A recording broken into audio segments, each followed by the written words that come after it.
All right, so now I've got this shadow underneath his claw that I want, and I made a duplicate of the shadow so that then I can erase it pretty aggressively behind.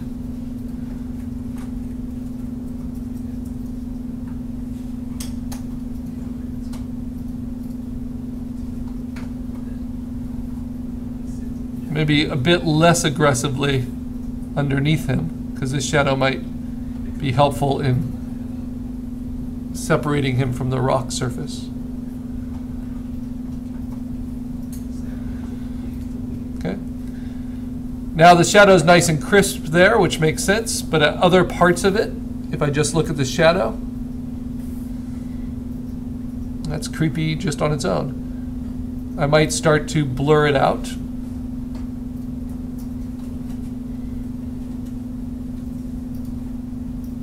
Using Gaussian blur. Then as it pulls further away, even though you don't see most of this, blur it out even more.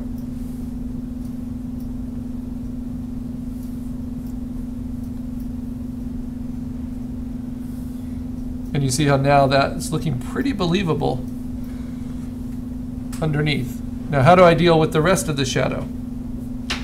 Well, I'll take my other copy of it and I'll distort this now without having to worry about that claw communicating. And I'll put it down here and erase away from it.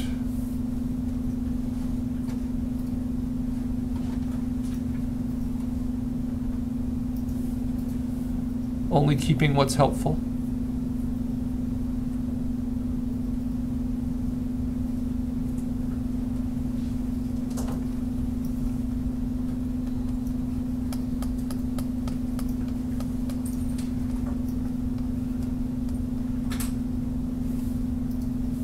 Going to want to blur it, blur its edges, and then play with its opacity. And just like I did with the night, also play with its color.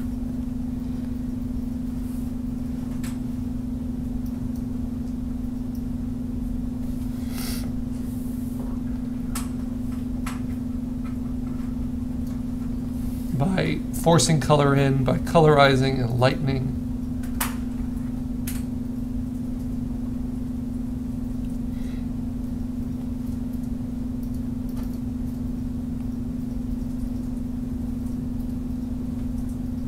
There we go. Kind of dusky color. And then again, playing with a soft eraser, low opacity, integrating it in. Kind of shadows layered on shadows.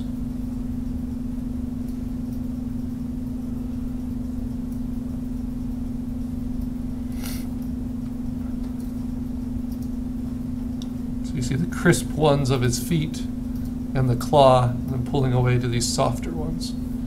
It seemed like they should be a little bit darker.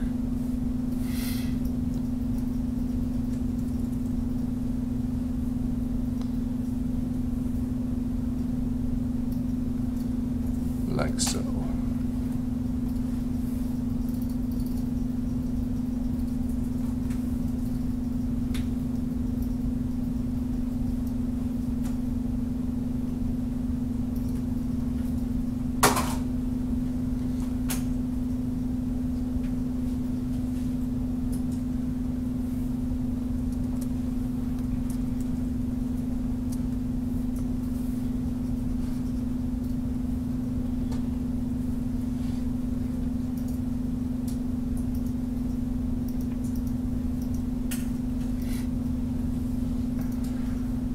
All right, now the overlay layer to really work with these shadows. I go right underneath my character. I create a new blank layer. I fill it, this is new, with 50% gray, and I set that to be an overlay instead of normal layer. And then I can also move it, just to show you here, underneath my shadows. Right, that helps me adjust my shadows as well, but on top of the rock. So I might use the blur tool Soften out the back of these, just erase them.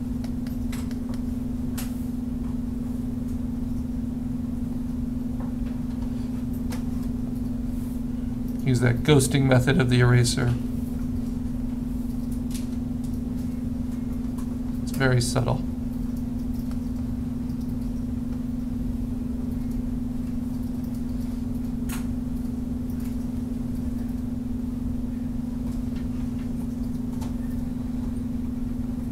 But why make this overlay layer? Well, I can dodge and burn on this overlay layer to help create the shadow, like so. Extend it, fill it in, do whatever I need to do, soften it.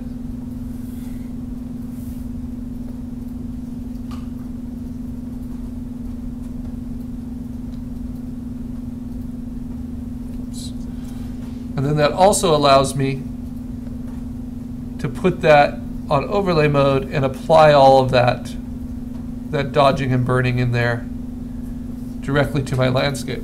And I don't have to stop there. I can also use this to treat my landscape as a whole, even though I haven't merged the layers together. Anything under this overlay layer, I can dodge and burn.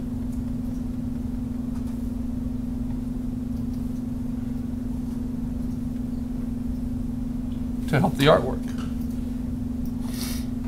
help the overall composition. Now, if I'm smart, and I'm not always, I do that on two different layers, right?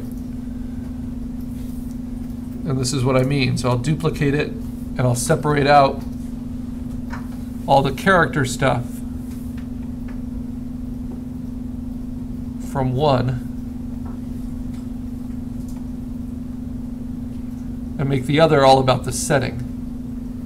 Now, why would I do that? It's so when I turn off the character, I still have the best landscape I can possibly have. So I'm making a new overlay layer here as a duplicate. And I'll move behind the other.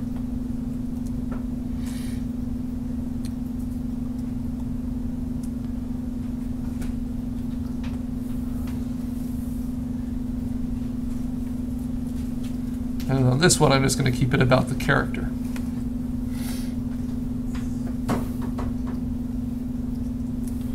Okay, so that one's set to overlay. And now this one is set to overlay.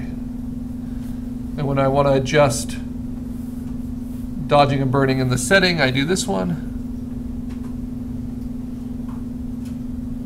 Is there anything that needs dodging? Bring out the midtones a little bit in this rock.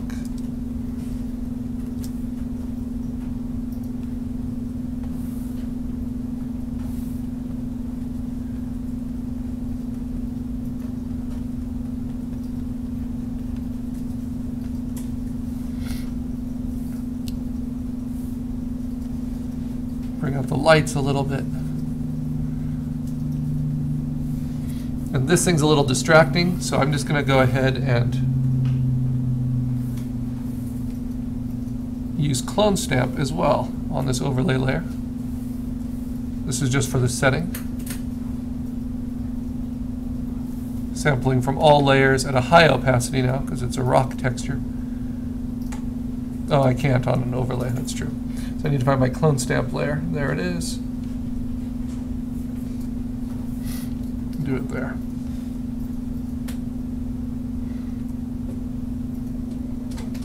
It's funny because the scar is what drew me to that rock in the first place. That strange shape, but if it's proving too distracting, then it's got to go.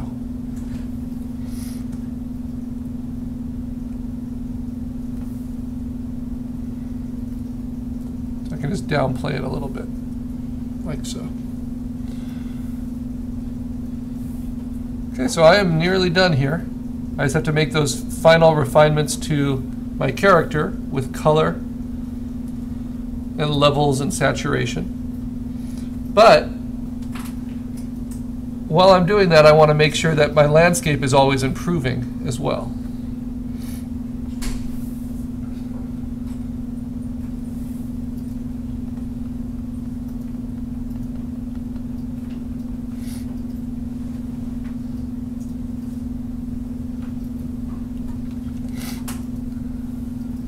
All right, this is looking pretty good.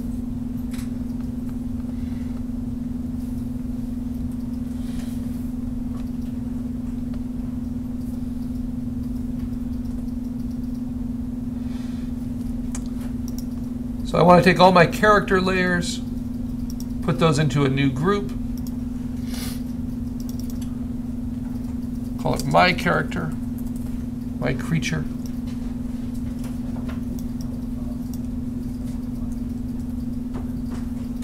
All in capitals because it's more important than the knight, of course.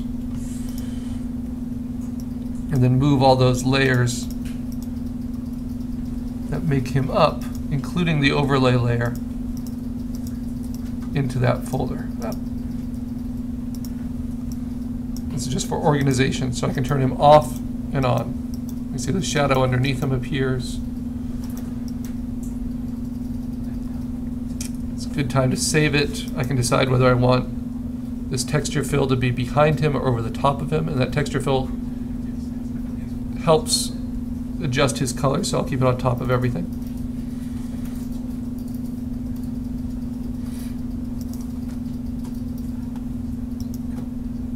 And these other texture fills, I get to decide how much of them to use.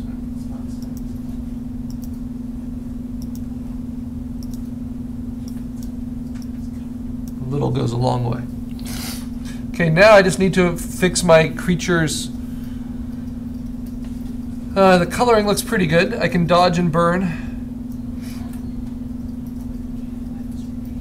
If I use the overlay layer on top of my creature, I can dodge and burn on that instead of affecting my creature directly. So give him some deeper shadows on this side.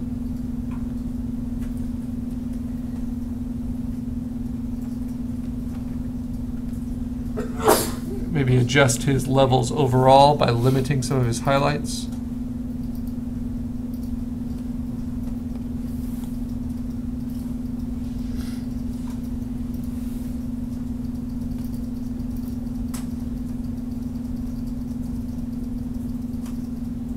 So he sets in a little better.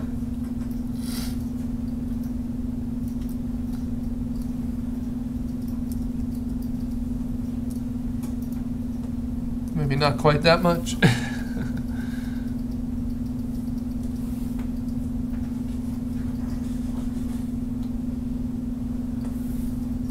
And then I can play with his saturation. This is more saturation. This is less. I don't think he needs less.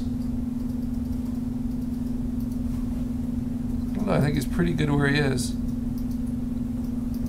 Maybe just a little bit less. And then should he go lighter? Should he go darker? I'm trying to get him to stand out, so I'm going to push him up just a little bit lighter.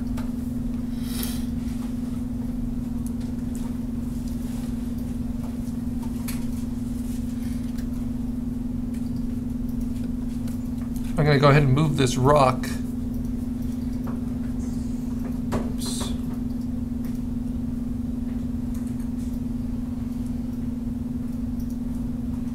Huh. There we go. I'm going to move that texture fill behind the rock. And then play with that rock's levels, just so it really feels like it's in the foreground.